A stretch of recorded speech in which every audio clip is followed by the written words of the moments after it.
I got so much motherfucking design on right now. Break it down, bring it back, make it clap. I got 3 old thoughts, new guap, wear that thing. Bitches on my line, and you know they come strapped. Hold up, what it not, 45, scope it cash like whoa. How you fucking with these hoes up?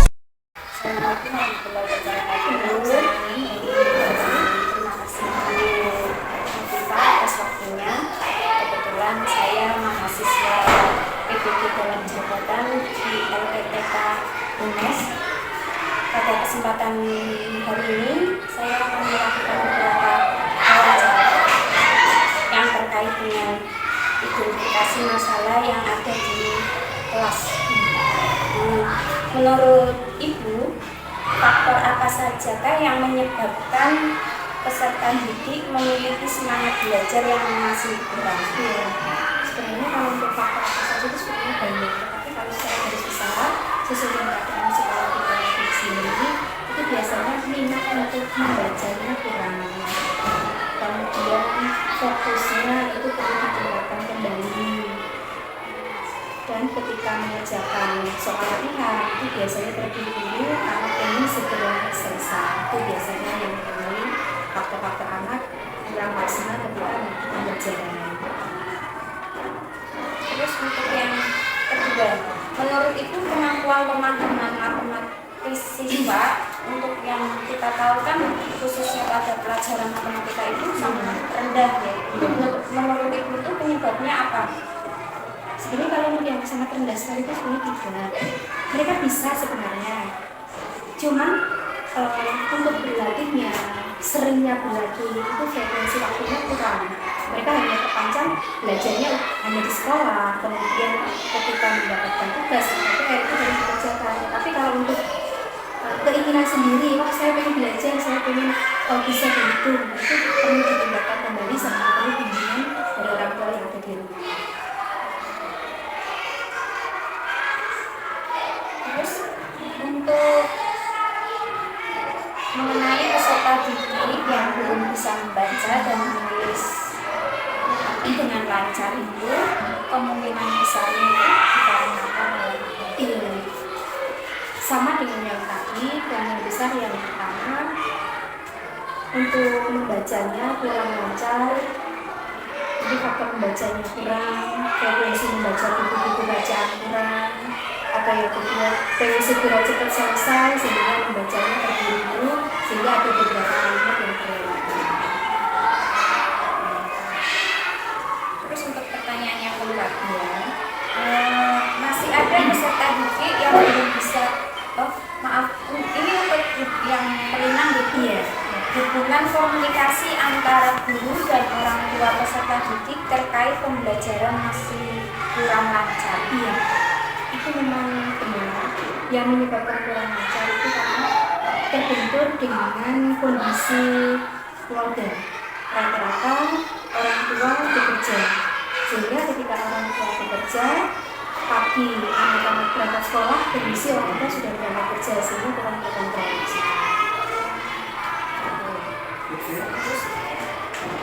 Terus mengenai guru yang belum mengoptimalkan model pembelajaran yang inovatif sesuai dengan karakteristik materi.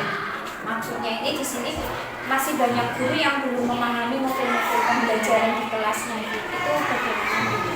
Itu ada solusinya dengan cara kita mengikuti pelatihan pembelajaran sehingga yang mana guru awalnya belum itu memahami konsep-konsep pembelajaran, metode-metode pembelajaran yang bagus bisa dilakukan dengan pelatihan-pelatihan tujuannya supaya guru bisa kemudian diterapkan di kelas.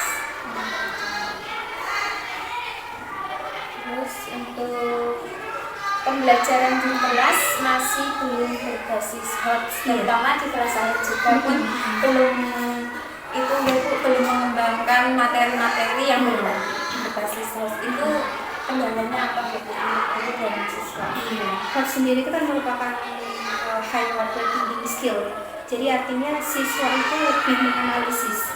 Jadi tidak hanya menjawab materi tidak, tetapi mereka lebih mengaplikasikan kejadian yang ada di sekitarnya. Nah itu otomatis memerlukan wawasan yang lebih luas dengan menggunakan bahasa yang lebih luas juga, sehingga siswa perilaku supaya terbiasa mengerjakan soal-soal baris. Terus untuk yang terakhir dia, guru masih belum mengoptimalkan pemanfaatan teknologi dalam pembelajaran, karena yang kita tahu apalagi di istilah saya ini kan gurunya masih muda-muda, kemudian saya setidaknya sedikit-sedikit bisalah untuk mengoperasikan IT, tapi kan di sini masih belum itu kendalanya itu karena apa? Betul, memang kalau untuk pengembangan di IT belum terlalu maksimal karena memang terkendala dengan faktor sarana prasarana. Intinya di situ, karena memang kita juga mau tidak mau memerlukan prasarana IT baik dari siswa maupun dari sekolahan. Nah itu perlu ditingkatkan kembali supaya hasilnya maksimal. Kita terkendala di sarana prasarana. Itu untuk pertanyaan saya sudah juga selesai. Untuk garis besar dari wawancara saya ini, maksudnya saran tentang pembelajaran yang saya lakukan Bahwa dalam pembelajaran di sekolah itu harus ada feedback, artinya prasarana itu harus mendukung, itu yang pertama. Kemudian yang kedua, kemampuan seorang pengajar atau guru dalam mengaplikasikan ilmunya itu perlu ditingkatkan dengan melalui pelatihan-pelatihan. Kemudian yang ketiga, dari siswa sendiri juga hubungan orang tua itu sangat penting sekali serta dengan sehingga perkembangan untuk kemajuan pendidikan di Skolastika Al-1 terutama bisa dikembangkan lebih maju lagi. Terus waktunya, semoga ini juga bermanfaat untuk teman-teman semua, khususnya untuk semua guru di Indonesia. Terima kasih. Wassalamualaikum. Waalaikumsalam. Terima kasih.